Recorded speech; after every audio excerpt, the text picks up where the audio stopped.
Bonjour à tous. Après le succès phénoménal de Sur la route de Madison, ce magnifique drame sentimental, Clint Eastwood revient au cinéma d'action. Il propose un thriller politique d'une grande efficacité avec Gene Hackman en vedette. Et à première vue, il semble respecter les codes du genre à la lettre. Mais en revenant sur le film plus en détail, on va s'apercevoir que c'est bien moins simple que ça, et que Clint Eastwood, comme auteur, nous réserve encore des surprises. Voici l'essentiel sur les pleins pouvoirs.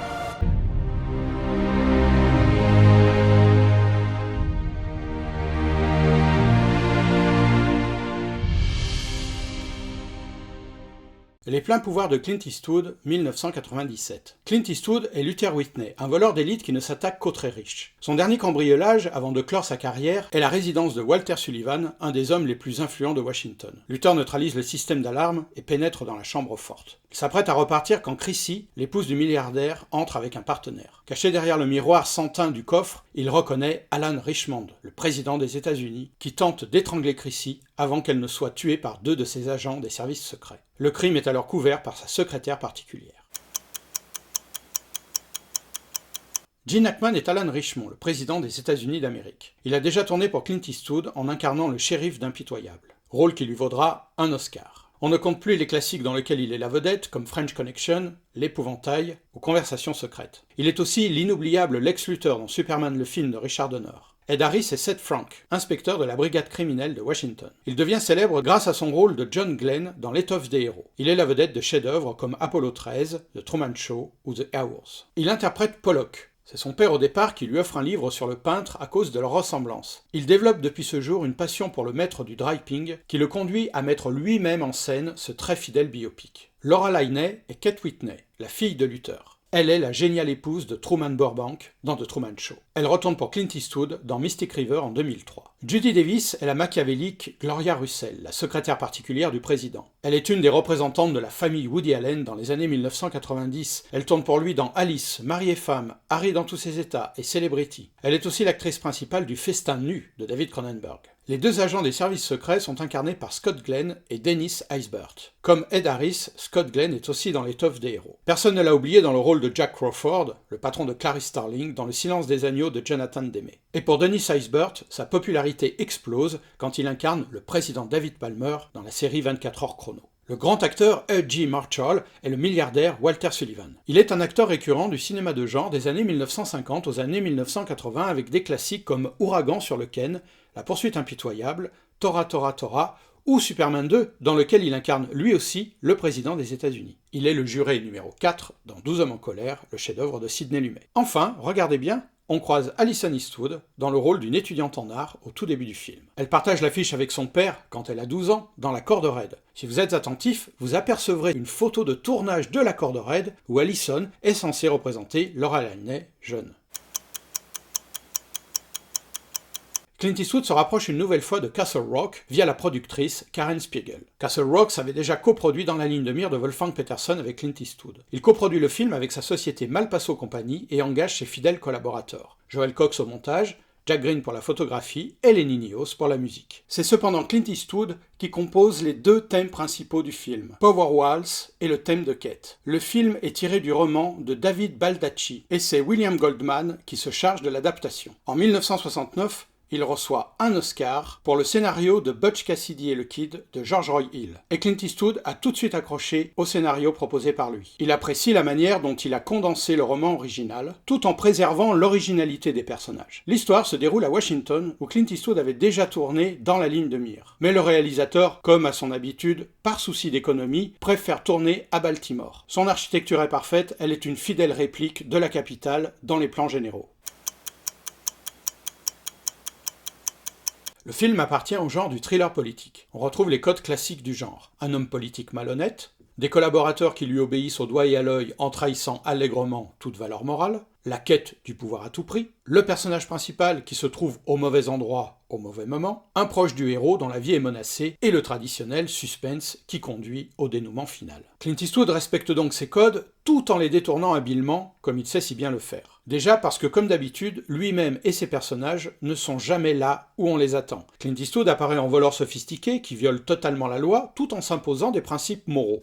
En étant confronté à un personnage aux valeurs inversées aux siennes, il se retrouve ainsi dans la peau du héros. Le voleur censé être un malfaiteur est finalement honnête, alors que l'homme politique censé être irréprochable est un sadique assassin sans scrupules. Du pur Clint Eastwood. On reconnaît bien l'auteur aussi dans l'écriture des deux rôles féminins. Kate Whitney est une humaniste attentive et dévouée à son père, malgré son lourd passé de fille de malfaiteur. Gloria Russell est une hystérique qui ne pense qu'au pouvoir de l'argent et à ses ambitions. Ces deux femmes au caractère totalement opposé étaient déjà présentes dans son premier film, Un frisson dans la nuit, avec les personnages de la dangereuse Evelyn et de la tendre Toby, incarnés respectivement par Jessica Walter et Donna Miles. Enfin, en termes de mise en scène toute eastwoodienne, il faut citer la grande séquence du film. Une danse entre le président des États-Unis et Gloria Russell. Celle-ci porte sans le savoir le collier de la victime, collier que reconnaît immédiatement l'infâme président. Commence alors une chorégraphie de l'hypocrisie du pouvoir politique, dénoncée avec une joie non dissimulée par Clint Eastwood, républicain libertaire comme il aime à se définir lui-même. Tous pourris, surtout quand en façade ils vous font de grands sourires,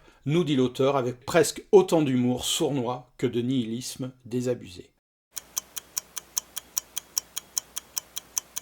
La séquence où son personnage est coincé dans la chambre forte et assiste à l'assassinat de Chrissy se doit d'être commentée. Clint Eastwood place en premier lieu Luther dans la position du voleur pris au piège. Il est donc empêché de sortir tant que la chambre est occupée. Un fauteuil est placé dans la chambre forte. On apprendra plus tard que ce fauteuil sert au vieux milliardaire à mater les ébats de sa jeune épouse. Or, Luther prend place dans ce fauteuil. Comme dans Fenêtre sur cour d'Alfred Hitchcock, il met Luther dans la position du voyeur. Mais là où James Stewart était immobilisé et dans l'incapacité de venir en aide à Grace Kelly, Luther n'a qu'à pousser la porte pour intervenir et tenter de sauver Chrissy. Or, il ne bouge pas. Clint Eastwood met donc le spectateur dans une position doublement inconfortable. Une position décevante, notre héros ne vole pas au secours de la victime, et une position malaisante, qu'aurions-nous fait à sa place? Mais au-delà de ce bras de fer narratif que Clint Eastwood entame avec son public, il rejoint les cinéastes des années 1990 qui ont le souci de proposer une réflexion sur la fonction même du cinéma, en héritage d'Alfred Hitchcock bien sûr. Cette réflexion sur la représentation du cinéma, on la retrouve de manière récurrente chez des cinéastes comme Brian De Palma ou Ridley Scott. On se souvient chez Ridley Scott de l'équipage du Nostromo dans Alien, assistant à l'exécution de l'un des leurs, devenu un simple bip sur un moniteur. On se souvient aussi, chez Brian De Palma, de Tony Montana dans Scarface, assistant sur une des télés de sécurité à l'arrivée de ses exécuteurs. Pour ne citer que deux exemples parmi des dizaines d'autres chez ces metteurs en scène. Comme le font régulièrement ces deux auteurs, donc, Clint Eastwood place Luther devant un écran de cinéma où se déroule une scène de crime sadique. Dispositif de représentation et non de présentation qui conduit Clint Eastwood à interroger constamment le dispositif cinématographique à travers des cadres, et tout le long du film, nous allons voir à travers des fenêtres, à travers des cadres, à travers des peintures, à travers des photographies, à travers des miroirs, dont l'un sauvera la vie de Luther, à travers de très nombreux écrans, télé et moniteurs. Il faut remonter au retour de l'inspecteur Harry 15 ans auparavant pour retrouver ces jeux de reflets qui complexifient la mise en scène et la conduisent vers une modernité dissimulée derrière un faux classicisme. Alan Richmond est président des États-Unis d'Amérique. Il est magistralement incarné par Gene Hackman, totalement à l'aise dans ce type de personnage. Une composition identique à celle de Lex Luthor de Richard Donner pour Superman. Célèbre est la réplique « L'esprit triomphe du muscle » lorsque le terrible ennemi de l'homme d'acier l'assassine à coups de kryptonite tout en restant poli et souriant. Gene Hackman est donc un magnifique président de thriller, en grande partie responsable de la qualité du film. Mais Gene Hackman incarne un président assez improbable que Clint Eastwood n'hésite pas à rapprocher de la violence de Scorpio dans l'Inspecteur Harry de Don Siegel en 1971. On peut alors être un peu dubitatif à l'idée de voir un président aussi sadique dans un film. Quelle image de l'homme le plus important de l'Amérique nous donne Clint Eastwood? C'est le critique Frédéric Mercier qui, dans le documentaire de Lionel Lacour, nous donne des éléments de réponse. Le président américain, nous dit-il, va être une variable utilisée pour le film, comme Abraham Lincoln, qui est chasseur de vampires dans le film du même nom, comme le président d'Air Force One à l'époque de Clinton qui affronte des terroristes dans un avion, ou comme Henry Fonda qui incarne la probité totale dans Vers sa destinée de John Ford. C'est donc acceptable pour le public américain que leur président maltraite les femmes et n'hésite pas à recourir au meurtre. Or, dans ce documentaire, on découvre que le président, en France, est traité avec beaucoup plus de prudence. Le public français, en effet, n'accepterait pas ces dérives américaines. Et Frédéric Mercier de continuer d'expliquer. À travers la figure du président, le film devient alors le miroir grossissant de la manière dont l'Amérique va se réfléchir sur sa propre histoire. Tout devient clair grâce à cette analyse. Clint Eastwood, dans le film, prend position clairement pour le parti républicain.